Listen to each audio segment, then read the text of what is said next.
Hello everyone, welcome back to our channel. This is part 6 of our direct tax law series. अगर आपने part 1 से part 5 तक के lectures नहीं देखे हैं तो पहले उन्हें ज़रूर देख लीजिए क्योंकि आज के टॉपिक उन्हीं कंसेप्ट्स के कंटिन्यूएशन है। आज हम इनकम टैक्स एक्ट की कुछ और इम्पॉर्टेंट डेफिनेशन को बहुत सिंपल लैंग्वेज में समझेंगे। सिर्फ डेफिनेशन ही नहीं बल्कि ईजी एक्सप्लेनेशन, प्रैक्टिकल एग्जाम्पल्स और एग्जाम पॉइंट्स भी डिस्कस करेंगे ताकि कंसेप्ट एक ही बार में क्लियर हो जाए। So without wasting any time let's go. सबसे पहले हम चाइल्ड की डेफिनेशन समझते हैं। Child in relation to an individual includes a step child and an adopted child of that individual. It includes both a male child and a female child. इस definition का main point ये है कि income tax act में child शब्द का scope broad रखा गया है, यानी एक्ट सिर्फ एक टाइप के चाइल्ड तक लिमिटेड नहीं है। इस डेफिनेशन में क्लियरली मेंशन किया गया है कि स्टेप चाइल्ड और अडॉप्टेड चाइल्ड भी चाइल्ड की कैटेगरी में इंक्लूड होते हैं। साथ ही एक्ट ये भी क्लैरिफाई करता है कि मेल चाइल्ड और फीमेल चाइल्ड दोनों इक्वली कवर्ड है, यानी इस डेफिनेशन में सन और डॉटर के बीच कोई डिस्टिंक्शन नहीं किया गया। सेक्शन 2 सब सेक्शन 15 के लिए सिर्फ इतना याद रखिए कि चाइल्ड की डेफिनेशन को ब्रॉड सेंस में लिया गया। इसमें स्टेप चाइल्ड, अडॉप्टेड चाइल्ड और both male and female childrens को भी इंक्लूड किया गया है। Next important definition is fair market value, section 2 sub section 22। Fair market value income tax act का एक बहुत इंपॉर्टेंट कंसेप्ट है। इसका यूज़ एक्ट के कई प्रोविजंस में किया गया है, इसलिए सबसे पहले ये समझना ज़रूरी है कि लेजिस्लेचर ने फेयर मार्केट वैल्यू की ज़रूरत ही क्यों पड़ी। हर ट्रांजैक्शन एक्चुअल सेल प्राइस पर नहीं होती। कई बार बायर और सेलर अपनी पर्सनल रिलेशनशिप की वजह से बहुत कम या बहुत ज़्यादा प्राइस डिसाइड कर लेते हैं। अगर इनकम टैक्स डिपार्टमेंट हर केस में वही प्राइस एक्सेप्ट कर ले तो टैक्स लायबिलिटी को ईजिली मैनिपुलेट किया जा सकता है। इसी प्रॉब्लम को अवॉइड करने के लिए एक्ट ने फेयर मार्केट वैल्यू का कंसेप्ट इंट्रोड्यूस किया है। इसका ऑब्जेक्टिव यह है कि एसेट की फेयर और इलास्टिक वैल्यू को कंसीडर किया जाए, ना कि हर बार पार्टीज के द्वारा डिसाइड की गई वैल्यू को। अब मान लीजिए एक कैपिटल एसेट को ओपन मार्केट में सेल किया जाता है। अगर उस एसेट की नॉर्मल मार्केट कंडीशंस में जो प्राइस मिलनी चाहिए उसी प्राइस को एक्ट फेयर मार्केट वैल्यू मानता है, लेकिन प्रैक्टिकल लाइफ में हर एसेट की मार्केट वैल्यू अवेलेबल नहीं होती। कुछ एसेट्स ऐसे होते हैं जिनके लिए एक्टिव मार्केट ही नहीं होता या जिनकी प्राइस डायरेक्टली डिटरमाइन नहीं की जा सकती। ऐसी सिचुएशन में एक्ट वैल्यूएशन का अधूरा नहीं छोड़ता। इसलिए डेफिनेशन के सेकंड पार्ट में कहा गया है कि ओपन मार्केट प्राइस असर्टेन नहीं हो पाती तो fair market value income tax rules में प्रिस्क्राइब मेथड के अकॉर्डिंग डिटरमाइन की जाएगी। इसका मतलब हुआ कि एक्ट ने वैल्यूएशन के लिए 2 स्टेप मैकेनिज्म दिए हैं। Step 1, open market price available है तो वही फेयर मार्केट वैल्यू होगी। स्टेप 2, अगर ओपन मार्केट प्राइस अवेलेबल नहीं है तो रूल्स के प्रिस्क्राइब्ड वैल्यूएशन मेथड का यूज़ किया जाएगा। इस डेफिनेशन का पर्पस सिर्फ फेयर मार्केट वैल्यू डिफाइन करना ही नहीं बल्कि ये इंश्योर करना है कि टैक्स कैलकुलेशन इलास्टिक वैल्यू के बेसिस पर हो और कोई पर्सन अपनी मर्जी की वैल्यू दिखाकर टैक्स लायबिलिटी को इफेक्ट ना कर सके। जब भी फेयर मार्केट वैल्यू की डेफिनेशन पढ़ें, एक बात हमेशा याद रखिए, act preference open market value को देता है और जब ओपन मार्केट वैल्यू डिटरमाइन ना हो सके तब इनकम टैक्स रूल्स के प्रिस्क्राइब वैल्यूएशन मेथड को अप्लाई किया जाता है। यही सेक्शन 2 सब सेक्शन 22 का कोर कंसेप्ट है। Next definition is person, section 2 sub section 31। Income tax act पढ़ते वक्त एक क्वेश्चन सबसे पहले आता है, इनकम टैक्स किस पर लगता है? क्या सिर्फ इंडिविजुअल पर या कंपनी पर या किसी और एंटिटी पर? इसी क्वेश्चन का आंसर हमें सेक्शन 2 सब सेक्शन 31 देता है। यह सेक्शन बताता है कि इनकम टैक्स एक्ट में पर्सन शब्द का स्कोप बहुत वाइड है। यहाँ पर्सन का मतलब सिर्फ एक इंडिविजुअल ह्यूमन बीइंग ही नहीं है। एक्ट ने कई एंटिटीज़ को भी पर्सन की कैटेगरी में इंक्लूड किया है। अब देखते हैं कौन कौन पर्सन माने जाते हैं। फर्स्ट इज इंडिविजुअल, यानी एक single human being. Next Hindu undivided family, ये हिंदू लॉ के अंडर रिकॉग्नाइज की गई एक फैमिली यूनिट है। नेक्स्ट कंपनी, जो कंपनीज एक्ट के अंदर रजिस्टर्ड कंपनी हो। नेक्स्ट फर्म, यानी partnership firm. Next association of person या बॉडी ऑफ इंडिविजुअल, यानी 2 या 2 से अधिक पर्सन मिलकर एक ग्रुप बनाते हैं। नेक्स्ट लोकल अथॉरिटी, जैसे municipal corporation, municipal committee, panchayat या बाकी लोकल बॉडीज़ जिन्हें लॉ रिकॉग्नाइज करता है। नेक्स्ट आर्टिफिशियल जुडिशियल पर्सन, ये ऐसी लीगल एंटिटी होती है जिसे लॉ पर्सन का स्टेटस देता है, भले ही वो नेचुरल ह्यूमन बीइंग हो या ना। अब एक बहुत इंपॉर्टेंट पॉइंट देखते हैं। सेक्शन के एक्सप्लेनेशन में कहा गया है कि एओपी, बीओआई, लोकल अथॉरिटी और आर्टिफिशियल जुडिशियल पर्सन, इन्हें पर्सन माना जाएगा चाहे इनका ऑब्जेक्टिव प्रॉफिट कमाना हो या ना हो। यानी अगर कोई एओपी या लोकल अथॉरिटी प्रॉफिट अर्न नहीं भी कर रही तब भी इनकम टैक्स एक्ट के लिए उसका स्टेटस पर्सन ही रहेगा। इसलिए प्रॉफिट मोटिव होना या ना होना किसी एंटिटी के पर्सन होने को इफेक्ट नहीं करता। अब इन पर्सन्स को हम डिटेल में समझते हैं। सबसे पहले है इंडिविजुअल। इंडिविजुअल से मतलब एक नेचुरल ह्यूमन बींग से है, चाहे वो मेल हो या फीमेल, मेजर हो या माइनर। सब इंडिविजुअल की कैटेगरी में आते हैं, यानी हर human being income tax act के अकॉर्डिंग एक पर्सन हो सकता है। Next is Hindu undivided family. HUF एक ऐसा रिलेशनशिप है जो हिंदू लॉ के ऑपरेशन से क्रिएट होता है। इसमें जो फैमिली का हेड होता है उसे कर्ता कहते हैं और बाकी मेंबर्स को कंपेंसर्स कहा जाता है। Next is company. कंपनी एक आर्टिफिशियल पर्सन होती है। ये कंपनीज एक्ट या अदर एप्लीकेबल लॉ के अंदर रजिस्टर होती है। कंपनी नेचुरल ह्यूमन बीइंग नहीं होती, लेकिन लॉ इसे एक सेपरेट लीगल एंटिटी और इनकम टैक्स एक्ट में एक सेपरेट पर्सन का स्टेटस देता है। Next is firm. Firm partnership agreement के थ्रू एग्जिस्टेंस में आती है, जहां दो या दो से अधिक पर्सन बिजनेस करते हैं और प्रॉफिट शेयर करने पर एग्री करते हैं। पार्टनरशिप एक्ट के अकॉर्डिंग फर्म की सेपरेट लीगल पर्सनैलिटी नहीं होती, लेकिन इनकम टैक्स एक्ट ने टैक्सेशन के पर्पस के लिए फर्म को एक सेपरेट पर्सन माना है। इनकम टैक्स एक्ट के अंदर फर्म्स को ब्रॉडली दो कैटेगरीज में देखा जाता है। सेक्शन 184 की कंडीशंस फुलफिल करने वाली फर्म, सेक्शन 184 की कंडीशंस फुलफिल ना करने वाली फर्म। और एक इम्पॉर्टेंट पॉइंट ये भी है कि लिमिटेड लायबिलिटी पार्टनरशिप जो LLP एक्ट 2008 के अंदर बनी होती है, उसे भी इनकम टैक्स एक्ट में फर्म ट्रीट किया जाता है। Next is association of persons and body of individual. जब दो या दो से अधिक पर्सन किसी common purpose, specially income earn करने के पर्पस से मिलकर काम करते हैं और उनका रिलेशनशिप पार्टनरशिप नहीं होता, तो जनरली उन्हें एसोसिएशन ऑफ पर्सन्स कहा जाता है। सिर्फ ज्वाइंटली इनकम रिसीव कर लेना ही AOP बनने के लिए सफिशिएंट नहीं है। मेंबर्स के बीच कॉमन ऑब्जेक्टिव और उस ऑब्जेक्टिव को अचीव करने के लिए कॉमन एक्शन भी होना ज़रूरी है। एक और इम्पॉर्टेंट डिफरेंस याद रखिए, AOP के मेंबर्स में इंडिविजुअल्स, फर्म, कंपनीज और एसोसिएशन सब हो सकते हैं, लेकिन BOI में सिर्फ natural human beings he members हो सकते हैं। किसी कंपनी या फर्म को BOI के मेंबर्स नहीं बनाया जा सकता और किसी ग्रुप को AOP माना जाएगा या BOI, ये हर केस के फैक्ट्स और सर्कमस्टांसेस के बेसिस पर डिसाइड किया जाता है। Next, local authority. इसमें म्यूनसिपैलिटी, पंचायत, पोर्ट ट्रस्ट जैसे लोकल गवर्निंग बॉडीज आती हैं। इनकम टैक्स एक्ट इन्हें भी पर्सन के रूप में रिकॉग्नाइज करता है। Next is artificial judicial person. ये ऐसी एंटिटीज़ होती हैं जो नेचुरल ह्यूमन बींग्स नहीं होती, लेकिन लॉ उन्हें अपनी इंडिपेंडेंट लीगल एंटिटी देता है। यूनिवर्सिटीज़ और कुछ स्टैट्यूटरी कॉर्पोरेशन इसके कॉमन एग्जांपल्स हैं। तो याद रखिए कि इनकम टैक्स एक्ट में पर्सन का स्कोप बहुत ब्रॉड है। इसमें सिर्फ एक इंसान ही नहीं बल्कि HUF, company, firm, AOP, BOI, local authority और आर्टिफिशियल जुडिशियल पर्सन भी इंक्लूड होते हैं। अब हम कुछ इलस्ट्रेशंस देखते हैं। इनका पर्पस सिर्फ आंसर याद करना ही नहीं बल्कि ये आइडेंटिफाई करना है कि कोई एंटिटी सेक्शन 2 सबसेक्शन 31 की किस कैटेगरी में आती है। तो सबसे पहले है Reliance industries limited. Reliance industries limited एक कंपनी है, क्योंकि ये कंपनीज एक्ट के अंदर इनकॉर्पोरेटेड एंटिटी है, इसलिए इनकम टैक्स एक्ट के अकॉर्डिंग ये पर्सन की कैटेगरी में कंपनी के रूप में आएगी। Second is Punjab national bank.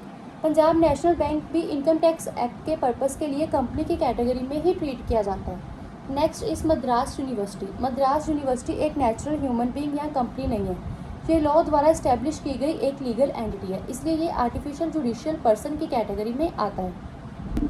Next is Calcutta municipal corporation. ये एक म्यूनसिपल कॉरपोरेशन है, इसलिए ये लोकल अथॉरिटी के रूप में क्लासीफाई की जाएगी। Next is partnership firm of A, B and C। यहाँ A, B और C ने पार्टनरशिप एग्रीमेंट के थ्रू बिजनेस शुरू किया है, इसलिए ये फर्म की कैटेगरी में आएगी। नेक्स्ट, अ ब्राह्मण family consisting of mister A, his brother B, Mrs A and Mrs B। ये एक हिंदू फैमिली है जो हिंदू लॉ के अंदर एग्जिस्ट करती है, इसलिए ये हिंदू अनडिवाइडेड फैमिली की कैटेगरी में आएगी। Next, Kalyani publisher limited. नाम के साथ लिमिटेड दिया हुआ है, ये इंडिकेट करता है कि ये एक कंपनी है। Next, reserve bank of India. Reserve bank of India एक स्टैट्यूटरी बॉडी है जो एक स्पेशल लॉ के अंदर इस्टेब्लिश की गई है, इसलिए इनकम टैक्स एक्ट के कॉन्टेक्स्ट में इसे आर्टिफिशियल जुडिशियल पर्सन माना जाता है। Next is income section 2 subsection 24। अब हम इनकम टैक्स एक्ट की सबसे इंपॉर्टेंट डेफिनेशन में से एक डेफिनेशन डिस्कस करने वाले हैं, income section 2 subsection 24। Common language में हम इनकम का मतलब सिर्फ सैलरी, बिजनेस इनकम या रेंट समझते हैं, लेकिन इनकम टैक्स एक्ट में इनकम की डेफिनेशन बहुत वाइड है। इस सेक्शन में लेजिस्लेचर ने बताया है कि किन किन रिसीट्स को इनकम माना जाएगा, इसलिए सेक्शन 2 सबसेक्शन 24 में मीन्स नहीं इंक्लूड वर्ड यूज़ किया गया है।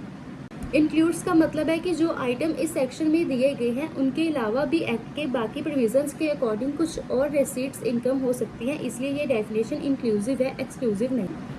First is profit and gains. अगर किसी पर्सन को बिजनेस या प्रोफेशन से प्रॉफिट होता है तो वो इनकम टैक्स एक्ट के अकॉर्डिंग इनकम माना जाएगा। ये इनकम का सबसे बेसिक और कॉमन सोर्स है। Second is dividend. अगर किसी शेयर होल्डर को कंपनी की तरफ से डिविडेंड रिसीव होता है तो सेक्शन 2 सब सेक्शन 24 उसे भी इनकम की कैटेगरी में ही इंक्लूड करता है। Next is voluntary contribution received by trust. Section कहता है कि voluntary contribution received by certain trust institutions और फंड्स भी इनकम मानी जाएंगी। ध्यान रखिए, यहाँ कॉन्ट्रीब्यूशन का मतलब वॉलंटरी डोनेशन है, यानी किसी ने अपनी मर्जी से अमाउंट कॉन्ट्रीब्यूट किया है। अब सवाल आता है कि हर ट्रस्ट की डोनेशन इनकम होगी? नहीं। एक्ट ने स्पेसिफिकली कुछ इंस्टीट्यूशंस के नाम दिए हैं। सबसे पहले है चैरिटेबल या religious trust, next scientific research association, next fund और institution notified under section 2 subsection 1023, next university education institutions और hospital refer to in section 10 subsection 23C। अब एग्जाम्पल देखते हैं। एक चैरिटेबल ट्रस्ट को पब्लिक से ₹5 लाख की वॉलंटरी डोनेशन रिसीव होती है। इनकम टैक्स एक्ट के अकॉर्डिंग ये ₹5 लाख उस ट्रस्ट के इनकम का पार्ट माना जाएगा। Next is perquisites and profit in lieu of salary. सिर्फ बेसिक सैलरी ही इनकम नहीं होती। अगर एम्प्लॉय के सैलरी के अलावा कोई टैक्सेबल प्रिक्विसाइट या सैलरी की जगह कोई बेनिफिट मिलता है तो वो भी सेक्शन 2 सब सेक्शन 24 के अकॉर्डिंग इनकम माना जाएगा। Next is special allowance. अगर एम्प्लॉय को ऑफिशियल ड्यूटीज़ परफॉर्म करने के लिए कोई स्पेशल अलाउंस दिया जाता है तो उसका टैक्स ट्रीटमेंट एक्ट के प्रोविजंस के अकॉर्डिंग डिटरमाइन होगा। सेक्शन 2 सब सेक्शन 24 सिर्फ इतना बताता है कि ऐसे अलाउंस इनकम का पार्ट हो सकते हैं या नहीं। Next personal allowance. इस तरह कुछ अलाउंस एम्प्लॉयज़ के पर्सनल एक्सपेंसेस या इंक्रीज्ड कॉस्ट ऑफ लिविंग को मीट करने के लिए दिए जाते हैं। ये भी इनकम की डेफिनेशन में इंक्लूड किए गए हैं। इनका डिटेल टैक्स ट्रीटमेंट हम सैलरी चैप्टर में पढ़ेंगे। Next benefit received by representative assessee. अगर रिप्रेजेंटेटिव असेसी किसी और पर्सन की तरफ से कोई बेनिफिट रिसीव करता है या उस पर्सन की लायबिलिटी पे करता है तो एक्ट उस अमाउंट को भी स्पेसिफाइड सर्कमस्टांसिस में इनकम के रूप में ट्रीट करता है। Next banking business of cooperative society. Section 2 sub section 24 में ये भी क्लैरिफाई किया गया है कि अगर कोई कोऑपरेटिव सोसाइटी बैंकिंग या क्रेडिट फैसिलिटीज़ का बिजनेस अपने मेंबर के लिए चलाती है तो उस बिजनेस से होने वाले प्रॉफिट या गेन्स भी इनकम माने जाएंगे। सेक्शन 2 सब सेक्शन 24 का ऑब्जेक्टिव इनकम के सोर्स को डिफाइन करना ही नहीं बल्कि ये बताना है कि कौन कौन सी रिसीट्स को इनकम टैक्स एक्ट इनकम के रूप में रिकॉग्नाइज करता है। और क्योंकि यहाँ इंक्लूड वर्ड यूज़ हुआ है इसलिए ये डेफिनेशन बहुत वाइड है और सिर्फ इन क्लोज तक ही लिमिटेड नहीं है। Next topic is features of income for income tax purposes. अब हम इसके सोर्सेज को डिटेल में समझते हैं। सबसे पहले है डेफिनेट सोर्स। एक सिंपल सी बात सोचिए, अगर मैं आपसे पूछूं कि आपकी इनकम किस वजह से आ रही है तो आप क्या जवाब देंगे? कोई कहेगा सैलरी से, कोई कहेगा बिजनेस से, और कोई कहेगा रेंट, और कोई कहेगा इंटरेस्ट से। इसका मतलब हर इनकम के पीछे कोई ना कोई रीज़न या सोर्स होता है। इनकम अपने आप क्रिएट नहीं हो जाती। इसी कंसेप्ट को इनकम टैक्स एक्ट भी एक्सेप्ट करता है। जब भी कोई इनकम रिसीव होती है जो जनरली उसका सोर्स आइडेंटिफाई किया जा सकता है। इसी वजह से हम सैलरी को एम्प्लॉयमेंट से, रेंट को हाउस प्रॉपर्टी से और बिजनेस प्रॉफिट को बिजनेस से रिलेट करते हैं। इसलिए हम कहते हैं कि इनकम का एक डेफिनेट सोर्स होना चाहिए। Next is income must come from outside. क्या कोई पर्सन खुद से इनकम कमा सकता है? आंसर है नो। इनकम तभी पॉसिबल है जब दो डिफरेंट पर्सन के बीच में ट्रांजैक्शन हो।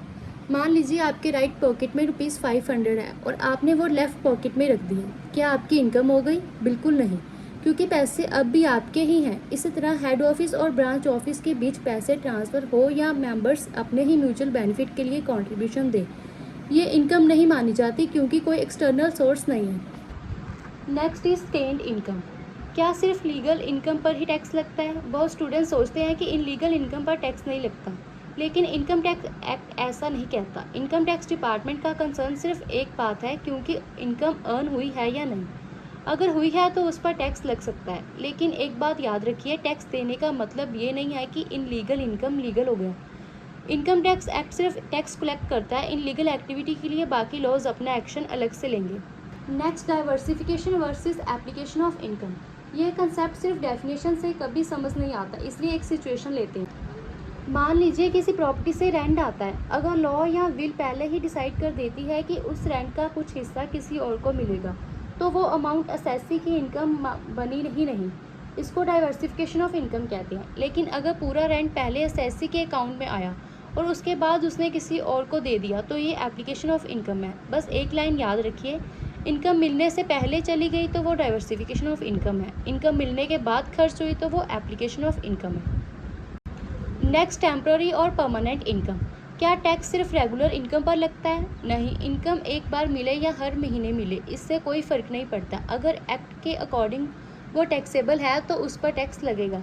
यानी इनकम टैक्स एक्ट इनकम की फ्रीक्वेंसी नहीं देखता बल्कि उसकी टैक्सेबिलिटी देखता है। Next is replacement of payment made on behalf of others. सबसे पहले ये समझिए कि रिप्लेसमेंट का मतलब क्या होता है। रिइंबर्समेंट का सिंपल मतलब है जो अमाउंट आपने किसी और की तरफ से पे किया था वही अमाउंट बाद में आपको वापस मिल जाना। यहाँ एक बात पर ध्यान दीजिए, जब आपको रिइंबर्समेंट मिलता है तब आपको कोई एक्स्ट्रा बेनिफिट या प्रॉफिट नहीं मिल रहा होता, आप सिर्फ अपना खर्च रिकवर कर रहे होते हैं। इसी वजह से इनकम टैक्स एक्ट जनरली कहता है कि किसी और की तरफ से किया गया पेमेंट अगर बाद में एग्जैक्टली उतना ही रिइंबर्स हो जाए तो उसे इनकम नहीं माना जाएगा। लेकिन अगर रिइंबर्समेंट आपके पर्सनल एक्सपेंसेस का है और एक्ट उसे टैक्सेबल मानता है तो उसका ट्रीटमेंट अलग हो सकता है। रिइंबर्समेंट का पर्पस प्रॉफिट देना नहीं, सिर्फ एक्सपेंसेस रिकवर करना होता है, इसलिए हर रिइंबर्समेंट इनकम नहीं होती। Next is dispute regarding title. कई बार ऐसा होता है कि कोई पर्सन इनकम रिसीव कर रहा होता है लेकिन उस इनकम पर उसका ओनरशिप राइट कोर्ट में डिस्प्यूट में होता है। अब सवाल ये है कि क्या सिर्फ डिस्प्यूट होने की वजह से टैक्स नहीं लगेगा? आंसर है नो। जब तक लॉ या कॉम्पिटेंट अथॉरिटी कुछ और डिसाइड ना करे, सिर्फ टाइटल डिस्प्यूट होने से रिसीट ऑटोमेटिकली नॉन टैक्सेबल नहीं बन जाती। यानी डिस्ट्रीब्यूट और टैक्सेबिलिटी दो अलग इश्यूज हैं। ऑनरशिप का डिस्प्यूट अपनी जगह चलेगा और इनकम टैक्स एक्ट अपने प्रोविजंस के अकॉर्डिंग टैक्सेबिलिटी डिसाइड करेगा। Next is income in money और मनीज वर्थ। बहुत लोग सोचते हैं कि इनकम सिर्फ कैश में मिलती है, लेकिन इनकम टैक्स एक्ट ऐसा नहीं मानता। इनकम कैश में भी हो सकती है और काइंड में भी। यानी अगर किसी पर्सन को पैसों की जगह कोई वैल्यूएबल एसेट, बेनिफिट या फैसिलिटी मिलती है तो वो भी इनकम हो सकती है। अब प्रैक्टिकल प्रॉब्लम ये आती है कि अगर इनकम कैश में नहीं है तो टैक्स कैसे कैलकुलेट होगा। इसलिए एक्ट कहता है कि पहले उस बेनिफिट की वैल्यू डिटरमाइन की जाएगी। अगर इनकम टैक्स रूल्स में वैल्यूएशन का मेथड दिया हुआ है तो वही फॉलो होगा। अगर कोई स्पेसिफिक रूल नहीं है तो मार्केट वैल्यू के बेसिस पर वैल्यूएशन की जाएगी। यानी टैक्स हमेशा वैल्यू पर लगेगा, चाहे रिसीट कैश में हो या काइंड में। Next is income of an assessee raised from offering by devotees. कभी कभी किसी रिलीजियस इंस्टीट्यूशन या स्पिरिचुअल ऑर्गेनाइजेशन को डिवोर्स की तरफ से ऑफरिंग मिलती रहती है। अब सवाल ये है कि क्या ये ऑफरिंग इनकम होगी? हर केस में आंसर सेम नहीं होता। अगर ऑफरिंग इंस्टीट्यूशन की रेगुलर एक्टिविटीज़ का पार्ट है और इंस्टीट्यूशन उन्हें सिस्टमेटिकली रिसीव करता है तो कोर्ट्स ने कई केसेस में उन्हें इनकम माना है। लेकिन एक इम्पॉर्टेंट एग्जम्पशन भी है। अगर किसी इंडिविजुअल को रिस्पेक्ट, लव और अफेक्शन की वजह से कोई स्पॉन्टेनियस गिफ्ट या ऑफरिंग मिलती है तो उसकी नेचुरल पर्सन हो जाती है। यानी हर ऑफरिंग को ऑटोमेटिकली इनकम नहीं माना जा सकता, इसलिए रिसीट की नेचर और सर्कमस्टांसिस को देखना भी ज़रूरी होता है। अब इसको एग्जाम्पल से समझते हैं। एक चैरिटेबल इंस्टीट्यूशन को लोग रेगुलर डोनेशन देते हैं ताकि इंस्टीट्यूशन अपनी एक्टिविटीज़ चला सके। ऐसी रिसीट्स जनरली इंस्टीट्यूशन की इनकम का पार्ट हो सकती है। लेकिन अगर किसी टीचर को उसके स्टूडेंट्स फेयरवेल पर एक गिफ्ट देते हैं सिर्फ रिस्पेक्ट और अफेक्शन की वजह से, तो उसकी नेचर अलग होगी। इसलिए हर रिसीट का ट्रीटमेंट उसके फैक्ट्स के बेसिस पर डिसाइड किया जाता है। Next is treatment of gifts.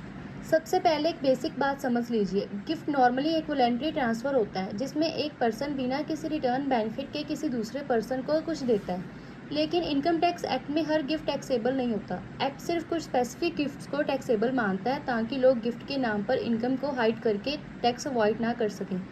Section 56 subsection 2 close x के अकॉर्डिंग कुछ गिफ्ट्स को इनकम फ्रॉम अदर सोर्सेज के अंदर टैक्सेबल किया जाता है।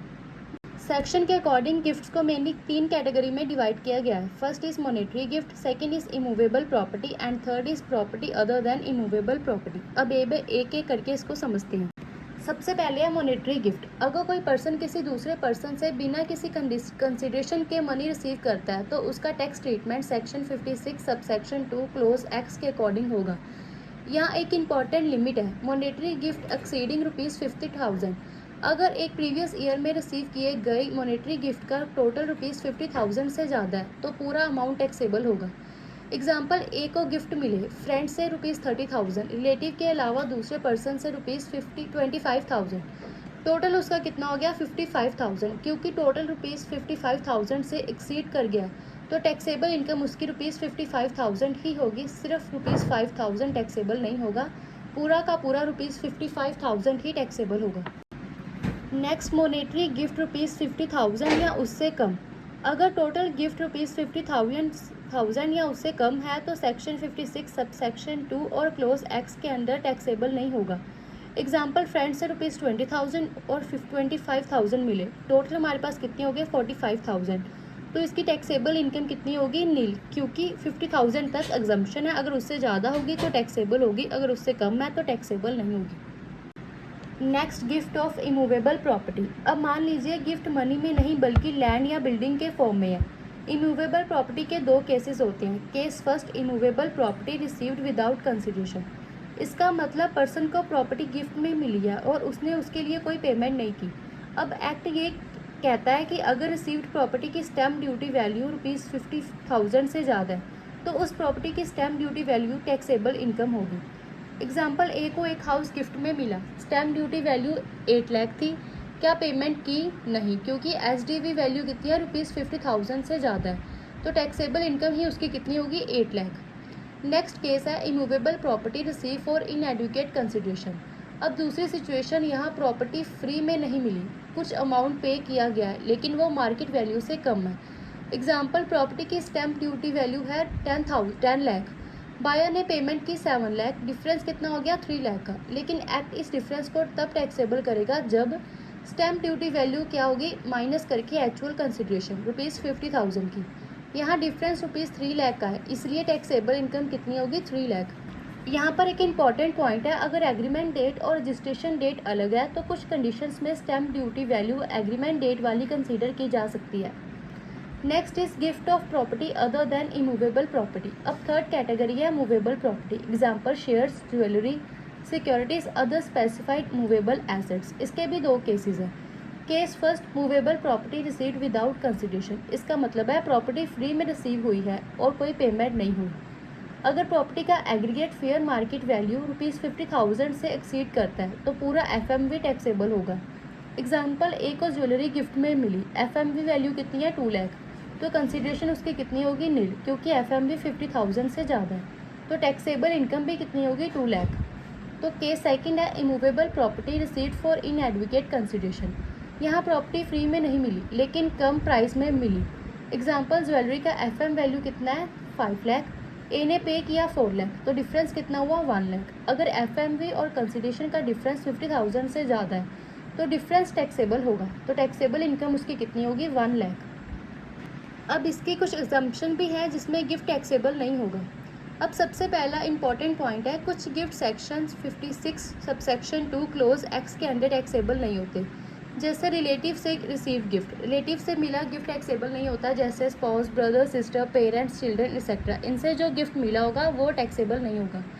सेकंड इज इंडिविजुअल की मैरिज के ओकेजन पर receive gift. Next, under will और इनहेरिटेंस से, विल के थ्रू मिला हुआ या इनहेरिटेंस के थ्रू मिला हुआ टैक्सेबल नहीं होगा। जहाँ डेथ के ओकेजन पर जो रिसीव्ड होते हैं गिफ्ट वो भी नहीं मिलेगा। स्पेसिफाइड फंड्स, इंस्टीट्यूशन एक्सेट्रा से received gift. Next, income include loss. अब एक इंटरेस्टिंग पॉइंट समझते हैं। इनकम का मतलब सिर्फ प्रॉफिट या पॉजिटिव अमाउंट ही नहीं होता, इनकम में लॉस भी इंक्लूड होता है। नॉर्मली हम इनकम शब्द सुनते ही सोचते हैं कि कुछ गेन हुआ होगा, लेकिन इनकम टैक्स एक्ट के पर्सपेक्टिव में लॉस को भी इनकम ही माना जाता है। लॉस को हम नेगेटिव इनकम कहते हैं। एग्जाम्पल, बिजनेस इनकम ₹5 लाख है और लेकिन उसी बिजनेस में बिजनेस लॉस हो गया ₹2 लाख का, ये लॉस इग्नोर नहीं किया जाएगा। इनकम टैक्स एक्ट के रूल्स के अकॉर्डिंग इस लॉस को सेट ऑफ किया जा सकता है, यानी इससे किसी एलिजिबल इनकम के अगेंस्ट एडजस्ट किया जा सकता है। तो इसका सिंपल मीनिंग क्या हुआ, अगर किसी पर्सन को एक सोर्स से प्रॉफिट हो रहा है और दूसरे सोर्स से लॉस, तो एक्ट कुछ कंडीशंस के अकॉर्डिंग लॉस एडजस्ट करने की परमिशन देता है, इसलिए इनकम टैक्स एक्ट में लॉस भी इम्पॉर्टेंट है। Next is no double taxation of income. इसका सिंपल मीनिंग ये है कि एक ही इनकम को एक ही पर्सन के हाथ में 2 बार टैक्स नहीं किया जाएगा जब तक इनकम टैक्स एक्ट स्पेसिफिकली ऐसा प्रोवाइड ना करे। इसकी एग्जांपल देखते हैं। ए ने बिजनेस से 10 लाख इनकम अर्न की, अगर उस 10 लाख पर ए के हाथ से टैक्स लग गया तो सेम इनकम को दोबारा ए के हाथ में फिर से टैक्स नहीं लगेगा, क्योंकि एक ही इनकम को बार बार टैक्स करना अनफेयर होगा। लेकिन एक इम्पॉर्टेंट बात, कभी कभी इनकम टैक्स एक्ट खुद कुछ स्पेशल प्रोविज़न बनाता है जहां डिफरेंट सिचुएशन में टैक्सेशन हो सकता है, ऐसे केसेस एग्जम्पशंस होते हैं। सो आज के लेक्चर में हमने इनकम के कंसेप्ट और उसके इम्पॉर्टेंट फीचर्स को डिटेल में समझा। ये कंसेप्ट इनकम टैक्स के आगे के चैप्टर्स को समझने के लिए एक स्ट्रॉन्ग बेस बनाएंगे। नेक्स्ट लेक्चर में हम एक नए इंपॉर्टेंट टॉपिक के साथ कंटिन्यू करेंगे। तब तक रिवाइज करते रहिए। Thank you.